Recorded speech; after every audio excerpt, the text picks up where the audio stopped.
এই জায়গাটা কেমন দেখেন, ভরা নদীর বাঁকে ফেল করে যাবে, রেল লাইন, ব্রিজ, এই যে জলধরা জলপ্রপাত এখানে নাই সীতাকুণ্ডের মতো, কিন্তু কম কিছু নাই এখানে।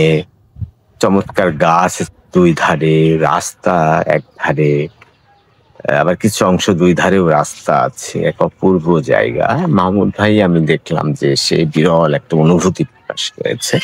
মাঝে বন্ধু ঢাকা থেকে আসলো, তার তার অনুভূতিটাও ওই রকমই বলা যায়। কেউ এক্সপ্রেস কম করে, কেউ বেশি করে। তো এমন একটা জায়গায় শীতের সময় যে আমেজ, এখন বাজে দুপুর 2টা, তার মানে এই সময়টা অস্বাভাবিক একটা সুন্দর সময় শীতকালে।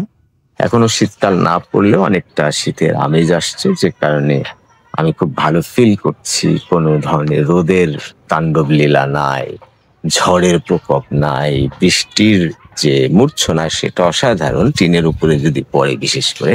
কিন্তু আমি যখন বাইরে আছি, আমি ভিডিও করছি, তখন তো আর আমি বৃষ্টি নিতে চাই না।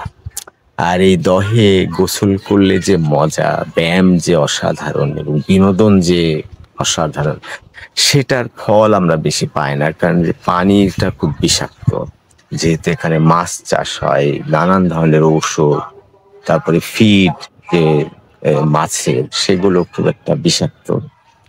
ফলে দুর্ভাগ্যজনক যে আমরা যে যারা গ্রামে যারা আছে, যারা এই জায়গায় আছে, এই পাশে আছে, যারা গোসল করে, যারা এখানে সময় কাটায়, তারা নির্মল বাতাস পায়, যেটা অন্য জায়গায় কম পাওয়া যায়।